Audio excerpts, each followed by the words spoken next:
Assalamualaikum warahmatullahi wabarakatuh. Apa kabar semuanya? Semoga selalu dalam keadaan sehat dan tetap semangat dalam belajar. Pada video pembelajaran kali ini, kita akan belajar tentang sistem peredaran darah pada manusia. Dan subpokok bahasan yang akan kita pelajari pada video pembelajaran kali ini yaitu tentang komponen darah pada manusia.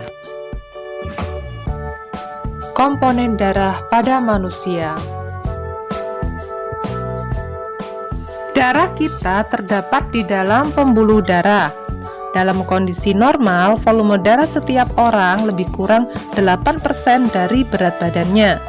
Darah kita tersusun dari dua komponen, yaitu 55% merupakan bagian yang cair atau yang disebut dengan plasma darah, dan 45% bagian yang padat atau disebut dengan sel-sel darah atau butiran-butiran darah yang terdiri dari sel darah merah atau eritrosit, sel darah putih atau leukosit, dan keping darah atau trombosit. Komposisi darah. Plasma darah atau cairan darah terdiri atas komponen-komponen berikut ini. Komponen dari plasma darah terdiri dari mineral, protein plasma, dan bahan organik. Komponen mineral terdiri dari natrium, kalium, kalsium, magnesium, natrium klorida, dan fosfor, di mana mineral tersebut berfungsi sebagai penyeimbang tekanan osmotik, mempertahankan pH, dan meregulasi permeabilitas membran.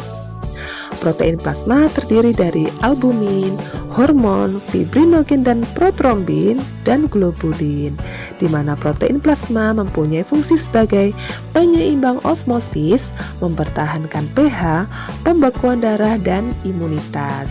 Kemudian komponen bahan-bahan organik lainnya terdiri dari glukosa, lemak, urea, asam urat, dan enzim. Bahan-bahan organik tersebut mempunyai fungsi sebagai nutrisi tubuh, sisa metabolisme, dan mempengaruhi aktivitas organ yang dituju. Protein darah yang penting diantaranya ada hormon, fibrinogen, albumin, dan globulin. Zat-zat tersebut sangat penting bagi tubuh, diantaranya yaitu yang pertama, hormon sangat penting untuk kerja fisiologi alat tubuh. Yang kedua, fibrinogen untuk proses pembekuan darah.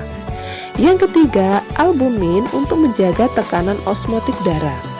Dan globulin penting untuk membentuk zat kebal.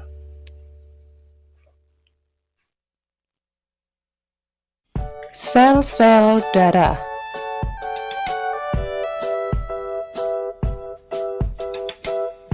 Sel darah merah atau eritrosit. Bentuk eritrosit ini adalah pipih dengan bagian tengah yang cekung atau bikonkav. Bentuk bikonkav ini sangat efisien untuk mengoptimalkan proses transportasi oksigen di dalam jaringan tubuh. Sel darah merah ini tidak mempunyai inti, dan sel darah merah ini mengandung hemoglobin atau Hb.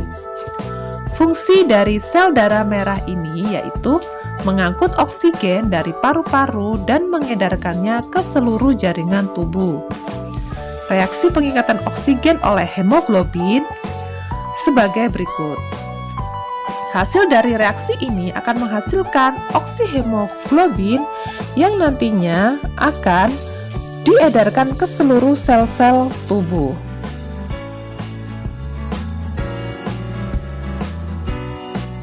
Proses perombakan eritrosit. Sel darah merah dibentuk oleh sumsum merah tulang pipi. Akan tetapi saat masih dalam kandungan, eritrosit dibentuk di dalam hati dan limpa.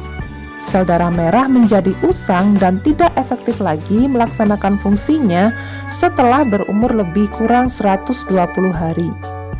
Oleh hati dan limpa, sel darah merah tersebut dirombak. Di dalam hati, hemoglobin akan diubah menjadi zat warna empedu atau bilirubin yang berwarna kehijau-hijauan. Zat ini dikeluarkan ke saluran empedu yang bermuara di usus. Zat besi yang terdapat di hemoglobin tidak ikut dikeluarkan, melainkan digunakan lagi untuk membuat eritrosit baru.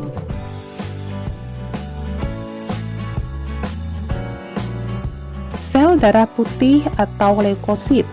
Dalam setiap milimeter kubik darah terdapat 8.000 sel darah putih. Sel darah putih ini mempunyai ciri-ciri yaitu tidak berwarna, bersifat bening, bentuknya tidak tetap atau seperti bentuk amoeba, tetapi ukurannya lebih besar daripada sel darah merah.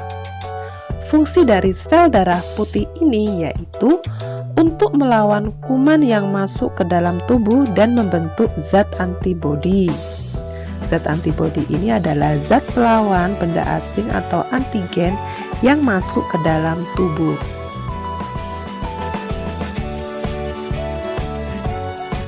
Terdapat 5 macam sel darah putih yang bentuk, jumlah, dan fungsinya berbeda. Kelima macam sel darah putih tersebut adalah monosit, limfosit, basofil, eosinofil, dan neutrofil. Jenis sel darah putih yang termasuk granulosit yaitu eosinofil, basofil, dan neutrofil. Eosinofil ini mempunyai karakteristik mengandung granula berwarna merah dan berfungsi pada reaksi alergi terutama infeksi cacing. Sedangkan basofil mempunyai karakteristik mengandung granula berwarna biru dan berfungsi pada reaksi alergi. Berikutnya adalah neutrofil, disebut juga sel-sel PMN atau polimorfonuklear yang berfungsi sebagai fagosit atau menyerang patogen.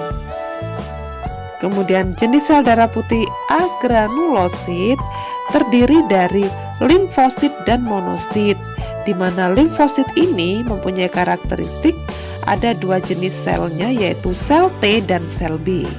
Keduanya berfungsi untuk imunitas dan kekebalan tubuh. Dan yang berikutnya adalah monosit yang merupakan leukosit yang berukuran paling besar, berfungsi mencerna sel-sel yang mati atau rusak dan membantu sistem kekebalan tubuh. Keping-keping darah atau trombosit. Di dalam darah terdapat keping-keping darah atau trombosit. Trombosit ini mempunyai ciri-ciri bentuknya tidak teratur, berukuran kecil, dan tidak mempunyai inti. Fungsi dari keping darah atau trombosit ini yaitu berperan dalam proses pembekuan darah apabila terjadi luka pada tubuh. Proses pembekuan darah. Di dalam trombosit terdapat enzim yang disebut trombokinase. Apabila darah keluar karena terluka, maka trombosit akan pecah dan enzim trombokinase keluar dari trombosit. Akibat pengaruh ion kalsium dalam darah, trombokinase akan mengubah protrombin atau calon trombin menjadi trombin. Trombin akan mengubah fibrinogen menjadi benang-benang fibrin. Dan terbentuknya benang-benang fibrin ini akan menyebabkan luka menjadi tertutup.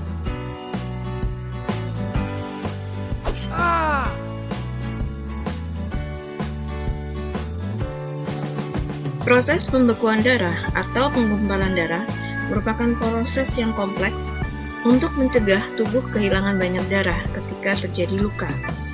Proses tersebut meliputi pengetatan pada dinding pembuluh darah yang terluka, pelepasan zat untuk menarik keping-keping darah ke daerah luka, dan pembentukan benang-benang fibrin.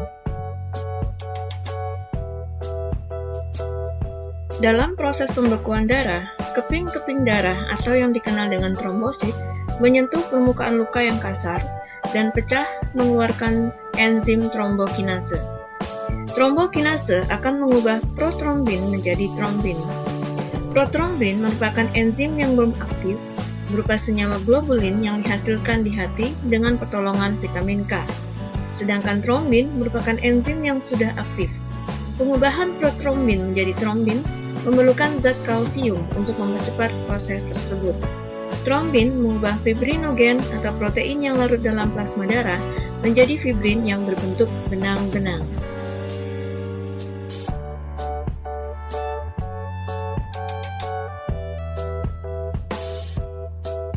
Ion kalsium sangat penting dalam pembekuan darah ketika terjadi luka pada tubuh kita.